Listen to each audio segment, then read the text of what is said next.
السلام عليكم ورحمة الله وبركاته. اهلا بيكم حبايبي ومتابعين مطبخ شيري. ان كل سنة وانتم طيبين. النهاردة هنعمل الفول المدمس. طبعا كل سنة وانتم طيبين رمضان، وما يحلاش سحور رمضان ولمة رمضان من غير طبق الفول الاصفر الكهرماني الزبدة الجميل. تمام، يلا بقى بينا نخش في وصفتنا، وهقولك النهاردة على اسرار وتكات جميلة جدا جدا جدا لطبق الفول بتاعك. طبعا طبق الفول بتاعك ما يحلاش احسن الا من البيت. احنا بنجيبه من بره ساعات بيضطر ان انت تجيبيه، اولا بقى غالي جدا، ثانيا غير ان هو غالي بقى مش نضيف زي الاول. خلاص بيحطوا فيه حاجات كتير جدا. انا هقولك على شويه اسرار وتكات حلوين جدا هتطلع الفول معاكي زبده وحلو جدا. النهارده هسويهولك بطريقتين وهنشتغل مع بعض بطريقتين. خلاص، وهقولك على البدايل لكل حاجه ممكن تبدلي بيها ايه. خليكي معايا وهنشتغل بالفيديو خطوه خطوه ونركز في كل حته عشان الفول بتاعنا يطلع مظبوط وزي الزبده. بس قبل ما نبدا بالفيديو بتاعنا، لايك وشير وسبسكرايب وكومنت حلو جميل من قلبكم الابيض. يلا بينا نخش في وصفتنا. اللي لسه اول مره تخش الفيديو عندي واول مره لسه تشترك معايا في القناه، يا ريت تفعل الجرس علشان يوصلها مني كل جديد. يلا بينا نخش في وصفتنا على طول. هقول لكم الاول انا معايا ايه. انا معايا فول. الفول ده هقول لك دلوقتي انا عملت فيه ايه. تمام، غسلته كويس وحطيت فيه حبه ملح كده للتعقيم وكده وطهرته وسبته شويه في كذا مره لحد ما الميه بتاعته بقت بيضه. دي حاجه تانية، وهو الفول بتاعي في قلب الميه، الفوله اللي كانت بتعوم معايا الفوله دي تبقى فاضيه مش كويسه. تمام، فبروح شايلاها علشان ما تبوظليش الفول بتاعي وانا بدمسه. طيب اللي اهم حاجه كمان بعد كده رحت نقعت الفول بتاعي لمده 4 ساعات.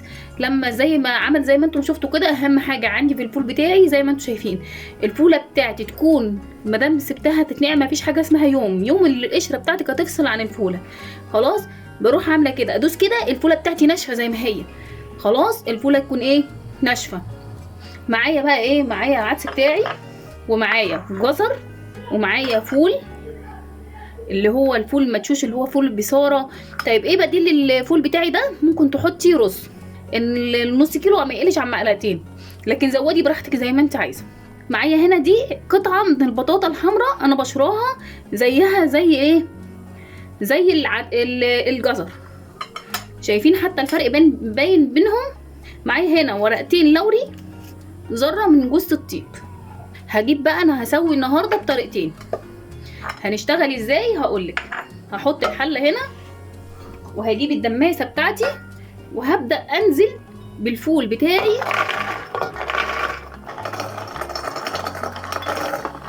لازم انا احط عشان احط فول في دماسه. عندك الدماسه او في الحله بيبقى التلت ميه، التلت فول والتلتين ميه. هبدا اشتغل وهنزل هنا بالجزر بتاعي.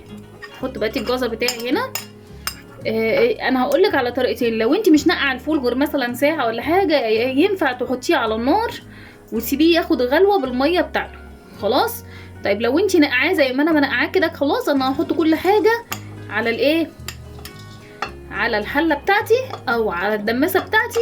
خلاص انا حطيت حوالي معلقتين عدس اصفر. هحط هنا حبه بطاطا، هنا حبه. هحط معلقتين من فول مدهوش، ادي كده تاني معلقه. عايزه تزودي انا هزود عادي براحتي، عشان انا بصراحه بحب الفول جدا. يعني بحب الفول يبقى ليه ميه كده تكون منه فيه، مش ان هو يبقى ميه صافي كده. هحط ورقتين لوري هنا وورقتين زيهم هنا. شايفين ذره بين ايديا اهي، وذره بين ايديا برضو نفس الكلام اهي ذره مش كتير. هنزل بالميه السخنه بتاعتي الاول املى الدماسه. لازم الميه السخنه بتاعتك تغطي كل الحاجات دي بزياده بكتير جدا. شايفه انا ماليه قد ايه، وكل ما هتحتاج هزودها. هدي تقليبه كده حلوه. هبدا احط دي على النار. هعصر هنا ليمونه وهعصر زيها على الفول اللي انا طلعته وحطيته على النار. هعمل ايه هنا؟ هحط معلقه سكر. اول 5 دقايق او اول 10 دقايق بتخلي الفول بتاعك يغلي على نار عاليه عادي. بعد كده بتهدي النار. هننزل بالميه خلاص. طيب هنقول ايه تاني؟ هقولك الليمون، قشر الليمون اللي انت بيفضل منك ده هقولك مره واثنين وثلاثه. شايفه انا حاطه ميه كتير ازاي؟ ما تقلقيش خالص. تمام. هنغطي بقى عليها زي ما انت شايفه كده، وخليك معايا. تعالى نروح على النار. بصي بقى يا حبيبه قلبي، انا حاطه الحله اهي على نار عاليه زي كده زي ما انت شايفه. خلاص هتغلي معايا، واروح ايه بعد كده هدي لها النار. هقول لكم على الحركه بقى اللي احنا هنشتغل فيها. الفول معايا بدا يغلي اهو، شايفين اهو بدا يغلي. اول ما يكمل غليانه، شايفه انا هديت النار ازاي اهي، اوديها تاني قدامك. وتعمل ايه؟ وهبدا احط، هاخد العين دي بتاع العين الكبيره، بس انا هاخد العين اللي اكبر عادي عشان توزع معايا الحراره اكتر، واحطها كده. تمام. هي مسافه دقيقه هتوزع معايا النار اكتر، هي مسافه دقيقه هتكون سخنت معايا وكده احسن كمان من الشياطه. تمام. هحط بقى عليها الفول بعد ما يهدى، بعد ما يغلي، وابدا اسيبها بقى لمده ساعتين 3 على حسب الفول بتاعي ما يستوي. ولو احتاج ميه هزود ميه سخنه، ونرجع بقى مع بعض اقول لكم الختمه النهائيه للفول والتسويركم التسويه الصح كانت عامله ازاي. خلاص خليكم معايا نكمل بقيه الفيديو بتاعنا. حبايبي تعالوا نبص على الفول بتاعنا. شايفين الفول بتاعنا عامل ازاي؟ زي الكهرمان والله، ما شاء الله، الله اكبر عليه. شايفين الفول بتاعي بتاع الحله؟ شايفين مستوي ازاي؟ ما شاء الله عليه، ولا اي حاجه خالص اهو. شايفين اهو؟ هجيب لك من تحت. طيب تعالي بقى نقول شويه حاجات حلوين كده معانا في الفول. الفول ده انا هعمل لك بيه حلقه لكذا وصفه للفول للسحور. خلاص نركن الحله. شايفه انا حاطه اهي النار مولعه اهي اهي، وحاطه دي انا سويتها، وانا حاطه دي زي ما وريتكم كده. تمام. هجيب بقى القدره اوريها لكم بتاعه الفول اهي. احلى شويه فول. شايفه الفول بتاعي؟ الله اكبر عليه، مش قادره اقولك عامل ازاي. اولا الفول بتاعي ما ينفعش اعرى عليه النار خالص وهو ايه على النار. اول ما بحط عليه ميه سخنه ما ينفعش اعري عليه النار خالص.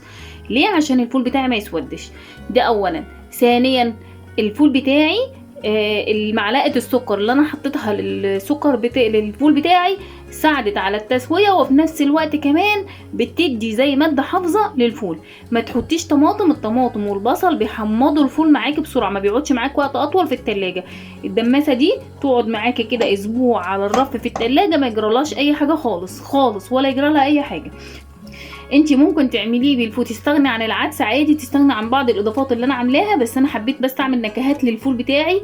انتي ينفع تستغني عنها، تستغني عن البطاطا وتستغني عن الجزر، بس هتكتري الفول المدشوش اللي هو فول الطعميه او الفول بصاره اللي احنا بنحطه بندشه ونحطه. تمام.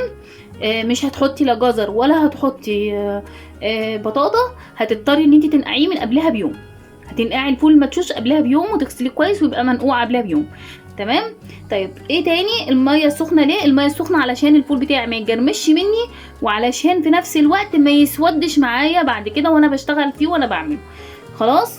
انا هقولك على بعض معلومات تانية في الفيديو اللي هبدا اشتغل لك فيه، وصفات الفول لكذا طريقه تقدميه في السحور، تحطيه في الفطار كجنب وجبه مثلا اكله شعبيه او حاجه، او مثلا على سفرتك بتحبي مثلا ان انت تعمليه، حتى لو في الايام العاديه مش في رمضان بس.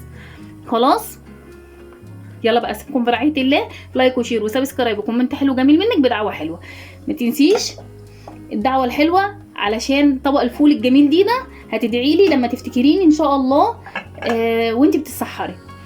اسيبكم في رعايه الله، واشوفكم في وصفه اجمل واقوى ان شاء الله من كده. مع السلامه.